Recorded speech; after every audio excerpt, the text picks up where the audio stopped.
Have you ever experienced yellowing, deformation, or tearing during mold release? Or bubbles appearing in your resin-based artwork?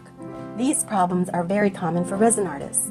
Silicone molds are a valuable tool for creating complex shapes, but whether you're a beginner or an experienced artist, proper use and maintenance are essential to keep your work looking great and to extend the life of your molds.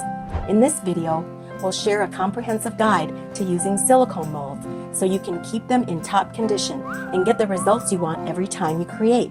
So let's dive in. The amount of resin you need depends on the size of your mold. So how do you quickly calculate the resin required? Many of our molds have the resin amount marked, which makes it easy to know exactly how much to use. If your mold isn't marked, don't worry. Simply fill it with clean water, then pour the water into a measuring cup. The reading gives you the base amount of resin, but remember to add 10 to 20% more to account for color additives and avoid shortages. For larger molds, measure the length, width, and height, then use a formula to calculate the volume. We often use inches as our unit. Here are formulas for common mold shapes. For example, this cuboid mold measures 8.9 inches long, 5.8 inches wide, and 1.95 inches high. Multiply these together and the volume is 100.659 cubic inches. Converting to US units, that's roughly 55.8 ounces. To be safe, we round it up to 56 ounces. This method works best for simple molds. Once you've practiced, it becomes second nature. Not all molds are suitable for resin. Acrylic molds can be difficult to demold, while silicone molds are generally easier. Some silicone molds, especially food molds, have thin protective coatings that wear quickly. Prioritize molds with resin markings. When choosing a good mold, there are a few key factors to keep in mind. First is the material. It should be at least 0.04 inches thick with the right balance of hardness and flexibility. A simple test is to press it to 180 degrees. If it springs back, that's a good sign of quality. Second is safety. Steer clear of molds with strong chemical odors, as these are often made from recycled synthetic materials that may deform easily or even release harmful gases. Third, pay attention to details. Watch out for fuzzy textures, burrs, uneven coatings, or inconsistent thickness, since these flaws can directly affect the outcome of your final product. Most silicone molds come with a protective coating that makes demolding easy and gives a nice, shiny finish. But over time, the inside can start to look foggy or turn white, which makes the resin stick. The fix is simple. Just use a release spray. Give the inside a light spray, let it dry for 3 to 5 minutes, and then pour in your resin.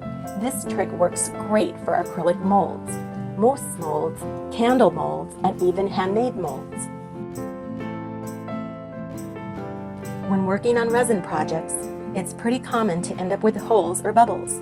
This usually happens because of the resin's viscosity, especially when you're using delicate molds. But don't worry, you can fix it with a few simple steps. Step 1. Pour just a little resin at a time and tilt the mold so the resin flows into every corner. Step 2. For complex molds, pour in layers. Use a flashlight to spot any voids and gently pinch the corners to push bubbles out. For simple molds, you can usually pour all at once. Step 3. After pouring, lightly shake or tap the mold to help bubbles rise to the surface. Step 4. Use a heat gun or a popsicle stick to pop the remaining bubbles. Here are some extra tips. If you want a super smooth, bubble-free finish, a bubble remover machine is the best way to go. In winter, warming up your resin and mold will improve the resin flow and reduce bubbles. First, try not to use a lighter or torch to remove bubbles. If you're an experienced artist and really want to, be extra careful around the edges. It's easy to burn or damage the mold. Second, avoid blasting the mold with a high-temperature heat gun for too long. Continuous high heat can speed up aging and wear out your mold faster. For complex molds with lots of details, always make sure the piece is fully cured before you try to demold. A quick way to check is to press it. If it still springs back, give it more time. To make releasing easier, you can spray a little alcohol, soapy water, or even baby oil along the sides. And remember, acrylic molds always need a release agent. If you're still having trouble, pop the mold in the fridge for about 20 minutes. The thermal contraction will help loosen the piece. After that, use soapy water to finish demolding. Just make sure it's completely cured first. By treating your molds with care, you're setting yourself up for flawless, beautiful resin creation every time and unlocking the full potential of your art. The next episode will dive into how to preserve, maintain, and repair your molds, helping you keep them in good shape for every creation. If this video inspired you or helped you learn something new, leave a comment and share your thoughts. We'll be picking 3 lucky winners to get one of our latest resin molds. We can't wait to see your creativity shine. See you next time.